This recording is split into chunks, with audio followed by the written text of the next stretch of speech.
The scene here might look familiar. This is from last week. The snowy scene created. The only difference is I added a station wagon, and I'm going to animate that. I'm going to show you how to use code to animate the station wagon. I'm just going to adjust this a little bit. Okay, so it's on the ground, and then in order to start editing, just before I even start, I just want to select this and show you. It's called station wagon. That's the name of this instance. So when you want to start editing, you can have your either your object selected, or you can have any object selected. You just need to hit the edit code button. That'll take you to the edit code viewer. There's for the first time anyone views this, they're usually really intimidated because there's a lot going on, and I will try to dissect this as we go through. I'm not going to start off by showing you everything. I'm just going to show you as I go what this window does. There is a video out there that talks about each of these panels and what they mean. I'm going to show it to you more in more of a context sort of way. So the very first thing I want to do is actually have a plan for what I'm going to do with this car. I'm going to have this car move forward, and then I'm going to have it move backwards. Very simple. It's not as simple to code if you don't know how to do it, but I'm going to show you how to do that today. So first thing I want to do is make sure this car is selected. How I can tell is first of all, this view that the car is in is the exact same view as your camera sees when you're in the edit scene mode.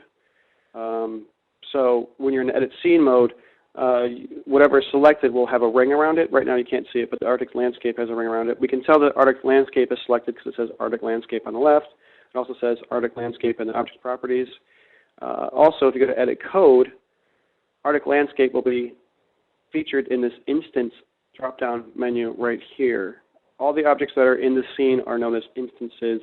That's a computer science code, or computer science term. But we're in, right now the Arctic landscape is selected. We want to select, click this drop-down menu and select the station wagon.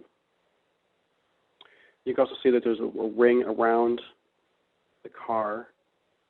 Drag this a little more. You can see the ring around the car so you know it's selected. Also, I don't know if you saw, but I can drag the frames around these windows to modify any parts of these panels to make them bigger so we can see everything inside of them. Next to the station wagon selector, or the instance selector, there is a part selector. The station wagon and every other instance or model in Alice usually has a list of parts. Station wagon has 4 parts. The first one, which is actually called none, is the station wagon itself, and then there's also the back right wheel, the back left wheel, the front right wheel, and the front left wheel. These are basically subparts to the instance. You can animate those separately from the station wagon itself. And we are going to animate those. We're going to animate these wheels so they're spinning while the car is moving. If you look at something like the birch tree, you select that right through this window here. See how it's selected there? It says birch tree. If you look at the parts, it actually has parts. There's a tree itself, and then there's a bunch of branches. So you can actually animate the branches and the tree. A lot of models in Alice have different subparts. One of my favorite is the T-Rex, and I will be animating that next week. I'll show you how to animate some more complicated things. Back to today's demonstration. Go back to the station wagon. And again, we want it to move forward. So how we're going to do that is we're actually going to select a procedure for the station wagon called move. If you look in the procedure tab underneath the station wagon, there's procedure tab, function tab, and the properties tab. Procedures perform an action on the instance that's selected. Functions, if you select this tab, find information about the instance. A lot of times it's comparing the instance to other objects within the scene. Is the station wagon above something else in the scene, or below something else, or in front of something else in the scene? So it's more about getting information about the object or the instance. And properties are attributes to or of the instance itself. So, for instance, for our station wagon, we can declare and also get information about the color, the opacity of it. Vehicle, which is a little confusing in this sense here, but a vehicle is basically a parent object. So if we had, let's say, this vehicle was on top of a truck, and we could have the truck move and then use it to declare the truck as the car's vehicle, and then the car would automatically move with the truck. So again, it's a little confusing, the word vehicle in this sense, because we are using a vehicle, but basically it's a parent object to the object that's selected. We can also change the width, or we can declare the width, height, depth, and also the name of the instance that's selected. We're going to create our own properties later on. Very cool stuff, very powerful. And the same thing with procedures. We'll create our own procedure later on as well. For now, we just want to get this car to move forward. Some of the procedures, and again, those are basically actions you can have the model or the selected instance perform. You could have it do things like say something or think something or create a different size for it or have it stretch or grow. We want just to move. And there's one procedure here called move. And we're actually going to drag this. We're going to click on it and we're going to drag it all the way over to the right here in this big empty window and let go. What we're doing here when we do that is we're dragging a statement over into a main procedure called run, and it automatically tells you or basically guides you into how we can set this statement up. So we're moving. That was the statement we dragged over. Moving the station wagon. It's asking for which direction we want it to move. Well, we want the station wagon to move forward. And then there's a sub window here. It's asking for the amount, and that's basically the distance. And we're using Alice units here, and we don't exactly know what those are, but the amounts, right? It's whatever the developers created when they first started this or first set it up. We're going to set this to 10 just to test it out and see how it works. And to test it to see how it works, what you do is you press the run button. This run button here, what will happen when you hit it, it'll go through this run procedure. That's what this window is a run procedure. And it'll go through each line, each statement in this procedure and execute the statement. So when I hit click run right now, the car moves forward 10 units. Apparently that's 10 units. So now we know. And now we'll know if we wanted to go all the way off screen, it looks like it might be 25 units. And then it stops because there's no other statements. And you can always restart it to view that again. If I delete this statement, you just right-click on it, go to delete statement. You'll notice there's nothing in here. There's no statements. When I hit run, nothing happens. There's no statements. So I'm going to hit Control-Z or Command-Z on the Mac to undo that deleting of that statement. And what we're going to do is we're going to run this again, test this out. I'm going to make this bigger so we can see it. All I did was I just dragged the edges of the window here to make it bigger, make the screen bigger. I'm going to hit restart. You can see the car moving forward, and it looks a little weird because the wheels aren't moving. And it's actually a little fast. Let's slow this down. I'm going to close this window. When you create a statement, a lot of times there's going to be a more button at the end, and that's for options. A lot of these have options for it to further set up the statement. This one in particular is duration. So right now it's saying move a station wagon forward 10 units, and I believe it's in 1 second. We're going to change this to duration to, let's change this to a real number. They automatically provide you with preset or suggested units. We're going to actually create one. We're going to type in 5. So over 5 seconds, it's going to move 10 units. So when I click the run button, it'll take 5 seconds for it to move forward. And now you can really see the very dramatic movement there. You can really see how the wheels aren't moving, and it looks off. So we're going to make those wheels move. We'll change this duration a little faster. Let's make that 3 seconds. And now we're going to make those wheels turn. How we do that is that we go back to our instance, make sure our station wagon is selected, and then we want to choose a part. We're going to choose a front left wheel. I'm only going to animate one of the wheels for now, just to test it, kind of do a prototype here, do a little testing. And once I get this wheel set and make it look good, then I'll animate the rest of them. And we can do that pretty quickly, and I'll show you, I'll walk you through how that's done. But for the most part, we want to make sure that our parts, the front left wheel, is selected before we start dragging any procedures over to our procedure list, our statements over here. So with the front left wheel selected, we want to have it turn, and there's a procedure for it down here called turn. And you can also tell that it's selected. It says this station wagon's front left wheel. We're going to have it turn. We're going to have it turn forward. And right now we don't know how many rotations we want it to turn. I'm going to have it turn 2 rotations. And again, there's a more button. I'm going to select that button for the duration, for the next option, which is duration. And I'm going to try to make that the same as the station wagon. So I want it to move for 3 seconds. Okay, so now I'm going to run it. What I want to happen is this station wagon to move forward 10 units over 3 seconds worth of time. And then I want the front left wheel to turn forward 2 rotations for 3 seconds worth of time. So when I hit run,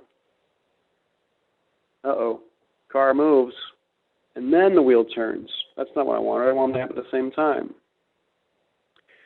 Well, the reason why it's doing it is because when you put these statements into your procedure, it's actually going through each one in order, which sounds bad, but we can influence that. We can change that. There are command tiles at the top here. We can use these to affect how our code is read, what order it's read in, and when things happen. The first one is do in order, which is already listed. If you hover over the command tiles, you will see a preview of what they look like and when you can drop your statements in and which values it'll take. For the do in order, if we dragged one of these down, you could actually nest these inside each other and keep doing things in order. And that happens a lot where you need to nest do in orders into do togethers, and that happens a lot. So, but again, you can preview these before you bring them down. So the first one's do in order. The next 3 are all loops. There's a count loop, a while loop, and a for each in loop. Again, explaining what these are is a little outside the scope of this class, but I want you to know how to get those. They're right up here. All the commands are up here. These are loops. The if is a conditional statement, so you can check a condition and then have an action happen based on that condition. And then there's what we want, which is a do together. I'm going to drag this guy down. So what's going to happen is I'm going to drag these statements right inside the do together. And then when I run the program, these should happen at the same time. The one other thing I want to show you as far as command tiles go is the comment field. You can drag this tile down and you can type in comments or move. Very important there's a lot of reasons why comments are important. I'm not going to use them today only because I don't want to confuse the lesson up with some of these comments, but these are important for if you have someone else looking at your work, or someone else is going to take it over, they can read what you were thinking. You can write down instructions. This is important for you to come back in the future. Let's say you come back 3 months from now to a program you're writing. The comments are very important for remembering where you were at in your thought process. And also, for teachers out there, this is very important. You can write instructions for students. You can make a lesson. You can write your instructions right in the comments and tell students what to do.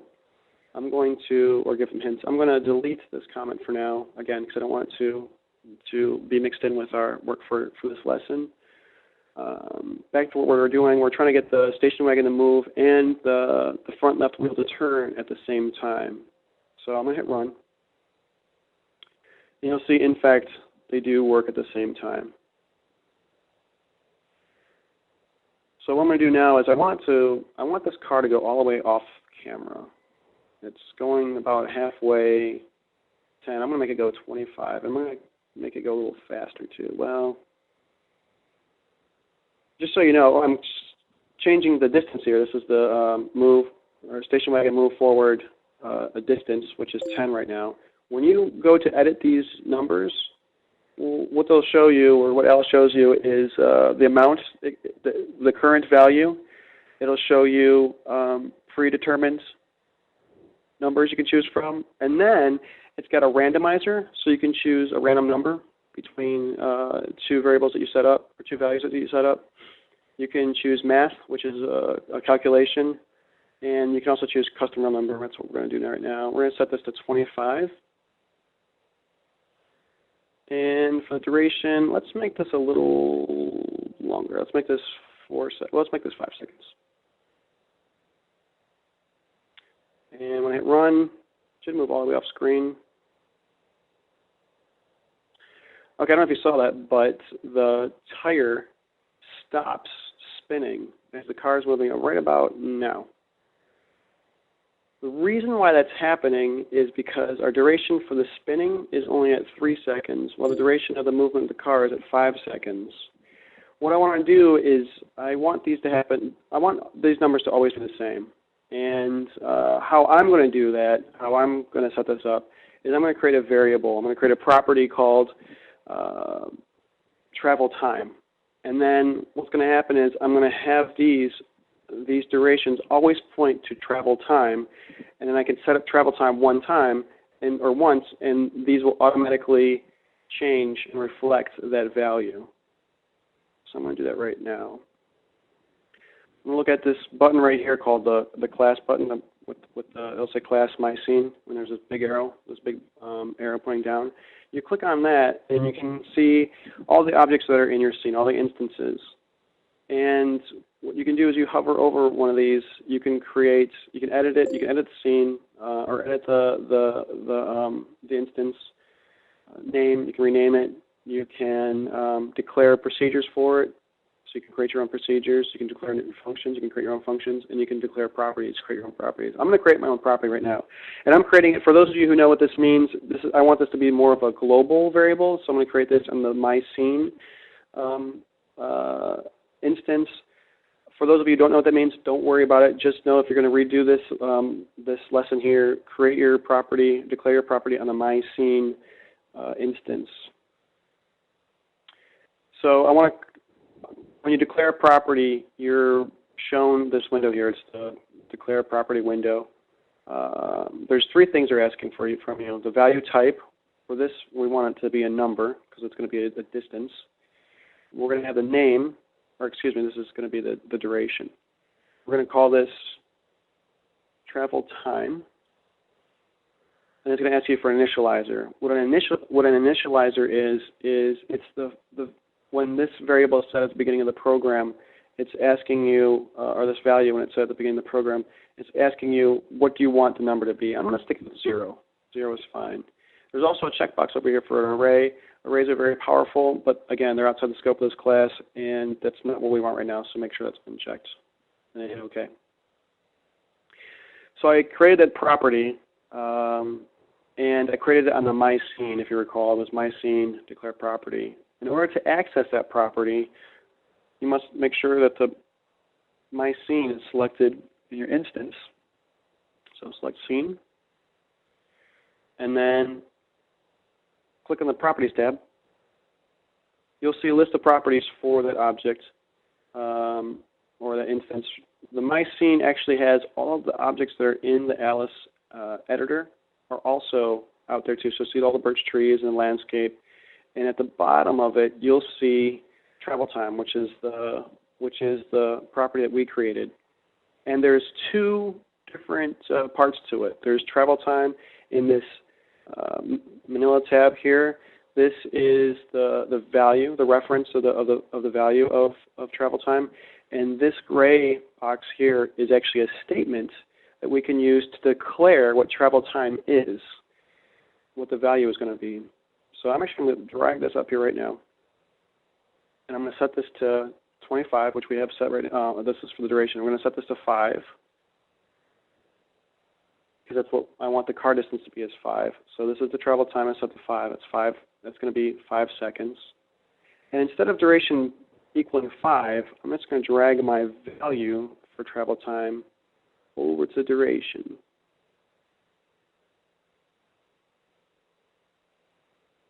So what this is saying is this station wagon is going to move forward 25 units, and the duration is going to be whatever travel time equals. And travel time we have set to 5. So station wagon is going to move forward 25 units for 5 seconds. Also, the station wagon's front left wheel is going to turn forward 2 rotations for the same value as travel time, which is 5 seconds. Let's see if that works.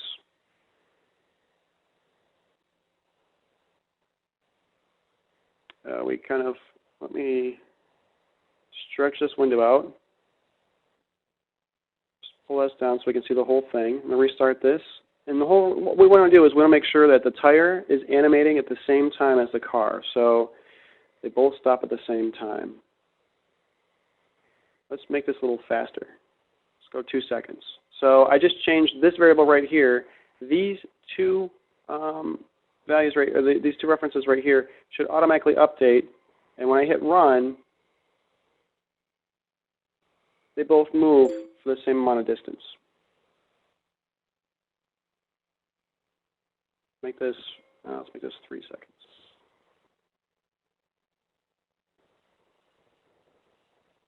They both stop at the same time. They both start at the same time. Okay. The one thing that's off now is the number of times that the tire rotates. And I want to edit scene. I run this. Let me zoom in a little bit more here.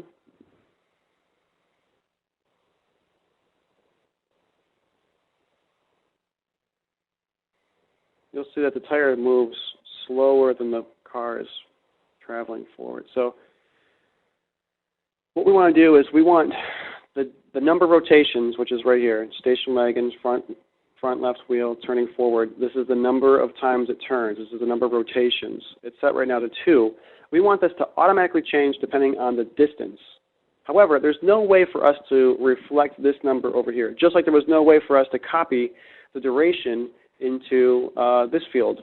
So what we're going to do is we're going to create another property called travel distance, and then we're going to have this the distance of the car look at and reference the distance property, and we're also going to have a calculation to determine how many rotations are required for the tire to turn based on the distance of the vehicle. So let's create another property. Click on My Scene, declare property. Value set is going to be a number. The name is going to be travel distance. And initializer is going to be 0. That's fine. Make sure array is unchecked and hit OK. And you'll see the travel distance was added to our properties list under scene. We're going to do the exact same thing as we did with travel time. We're going to declare travel distance. And it's going to ask you what you want to declare it as. We have our car set at 25, so we're going to set this to 25 as well.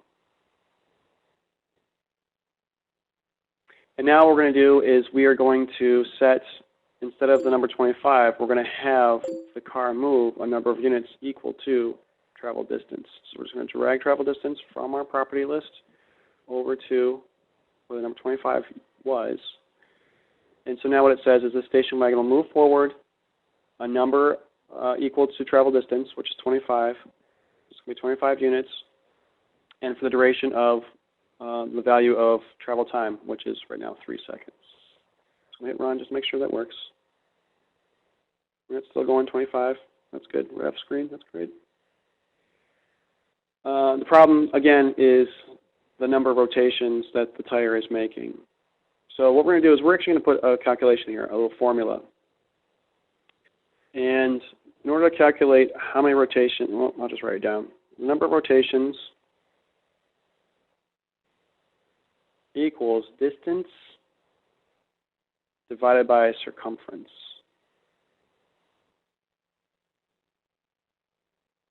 So right off the bat, the one thing we know is the distance.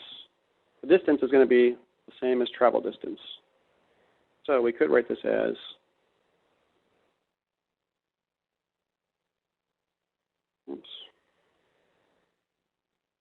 number of rotations equals travel distance divided by circumference, let's say, of front left tire.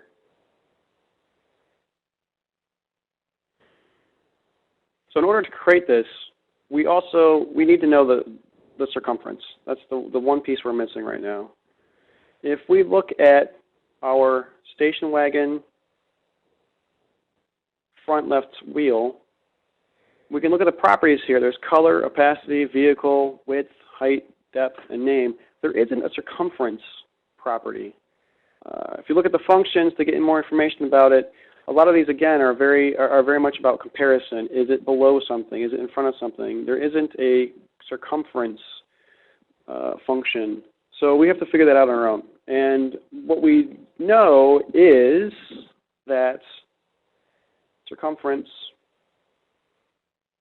equals pi times the diameter of the front left tire. So we need to find out diameter. Pi, we're going to just use 3.14. We need to find out the diameter of the front left tire. Again, looking at the properties, there isn't a diameter property. However, we're fortunate enough to know that the height of the tire is equidistant to the diameter of the tire. So it's just a measurement straight through the height of the tire. It's exactly the same as the diameter. So our equation is going to look something like this.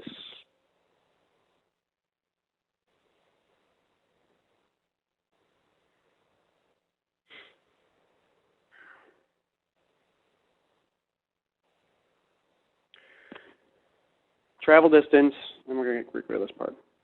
Travel distance divided by 3.14 times the height of the front left tire. So that's what we're going to try to emulate right here where it says the number 2 right now. So the first part of that equation is the travel distance.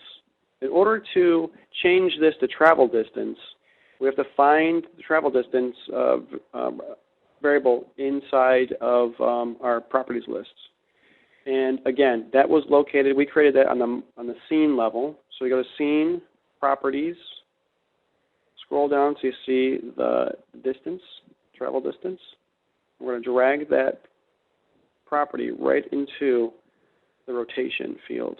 So now it says my station wagon, or the station wagon's front left wheel is going to turn forward to a value equal to the travel distance. And we already know that's going to be way too much because we needed to divide that by the circumference of the front left wheel. If I hit run right now, you'll see the wheel is going to go crazy. So we have to add the rest of that formula. The second part of this formula is divided by 3.14 times the height of the front left tire. In order to do math here, to do a calculation, the division portion of it, find your variable. You'll see a yellow arrow next to the right of it. Click on that. Again, you'll be presented with different options for the value you want to put in there. If you go down to math, this is where you get your calculations. And the calculation we want to use right now, calculation we want to use right now is travel distance divided by another calculation. So what this window is showing you is this is a calculation here with the very first bubble is your current value, which is travel distance, and then plus or whatever operator. These first 4 are just the same thing with the different operator, and that second bubble is what variable you want to put in there. They don't. Alice doesn't know. You have to tell it what you want to put in there, and then a window will pop open to the right that offers you options as far as what number you want to put in there. For me, what I usually do is I go to the one I know I want travel distance divided by, and I always just put 1 in for the second bubble, and then I'll just change it myself afterwards. And especially right now, what we want in this bubble is another calculation, so we're going to have to edit it ourselves anyway. But travel distance divided by, go to 1. So this is the travel distance divided by. We need to look at our formula. Again, travel distance divided by, and it's pi times the height of the front left tire. So in order to change this 1 to pi divided by the front left, or pi times the front left tire, we want to click it, and we want to actually add another math variable here. We want to do pi times the circumference, or pi times the diameter of the front left tire. So we're just going to do 1 times 1, and we're going to edit these ourselves. So right now it's travel distance divided by 1 times 1. We're going to change this to 3.14 by choosing custom real number. And we want this to be the height of the front left tire. So if we go to our station wagon, choose front left tire, or front left wheel, excuse me, and grab the height, push that inside a portion right there. We're going to get a very long formula here, and it looks a little confusing, but trust me, it's right. This travel distance divided by 3.14 times this station wagon's front left wheel's height. A mouthful, but that's basically the formula we came up with over here, and that should get us a number of correct rotations. So when we test this now, it shouldn't be driving all crazy. My wheels should start and stop. Oh, let's stretch that a little bit more. Actually, let's do this. Let's change the distance to 10 and try it again. So now you can see it starts and stops when it's supposed to, and it rotates the correct number of times. We'll change this to 15. We'll go a little slower. Customer number 5. So this will be, so it should move 15 units over 5 seconds. You'll see the tire moves the correct number of rotations automatically. I don't have to edit these numbers, and everything else automatically works. So I like the way it's looking right now. What I want to do now is I want to animate the other tires, the other wheels. Instead of rewriting this whole statement all over again, what I'm going to do is copy it. If you hold the Control key and then click on the statement and drag it around, you will see a floating version of the statement with plus signs on it. Drag it to where you want it to go. I'm going to actually put it right underneath the one I copied from and let go of my mouse. And now we have a complete, perfect copy of the first one. All you have to do to change it for the front right wheel is select the part right from the statement and click on front right wheel. And then you can do that for each of the remaining wheels. What I'm going to do is a different way of copying it. I'm going to hit Control again. I'm going to click on it. And I'm going to drag it up to this clipboard. You'll see it turn from yellow to green. Oops, let's try that again. Yellow to green. And let go. And you'll see that the clipboard has this gray paper on it. What I can do is I can drag it from there and drop it down, or Control Z. Oops. Or what you can do is you can hold the Control key from the clipboard, click on it, drag it down. It'll make one copy, and you'll still have the code or the statement still copied in the clipboard. Now I'm going to drag it again and bring it down. So you can keep copying from the clipboard over and over again if you hold the Control key. So I have the front left wheel, the front right wheel. I'm going to go with the back left wheel and the back right wheel. And now when I hit run, all my wheels move, and the car looks like the tires are actually making it move, when it's actually the other way around. One of the last things I wanted to do was, and I'm sorry, I am running over time here, but one of the last things I wanted to do was move it backwards, and we're going to do that pretty quickly here. I'll show you how cool this is. I'm going to just copy this text or this code here. I'm going to hold the Control key, bring it up to my clipboard. I'm going backwards with this because when you pull the code back in, it'll go the reverse order. And you'll notice that I'm copying more than one code over to the clipboard. and the number increases. So it's telling you how many statements are stored in there. And when you hover over the clipboard, it'll tell you which one's next. Travel time is next. So I'm going to set the travel time. If I hover over it, you'll see distance. So travel distance, I'm going to set that. And then last but not least, this huge do together all the parts moving for the car. So in order for it to go backwards, all I have to do is change the distance, custom real number, to -15. Hit OK. And when you run the program, the car will move forward. It'll stop, and it'll move backwards. And you'll see that the wheels automatically spin backwards too. This is pretty cool. So now you can have the car drive all over the place using these codes over and over again. And then you only have to affect the time and the distance. The one thing that's kind of ucky about this is, since these are the only things that you're changing, the only values, writing this over again and copying and pasting is redundant and unnecessary. So what I want to do, and also not only that, but if I wanted to change this for some reason, maybe we didn't want to use 3.14, maybe we wanted to use 3.1415, et cetera, whatever the number is for pi. I'd have to change it for every single one of these for every single time we've copied it. So I don't want to do that. What I want to do is I'm going to create a procedure that has this car move, that takes care of this stuff. So we can just copy and paste that, and it'll just run through this code one time. Each time it goes, it'll call that procedure. So let me create that procedure. I'll show you how to do that. You're going to click on My Scene, go to Declare Procedure, and we're going to call it Car Move. Okay? And you'll see it creates a tab, and it looks like the other one went away. It didn't. It's right here. This is the Run tab. This is where all of our code is. This is the Run procedure that the Run button follows.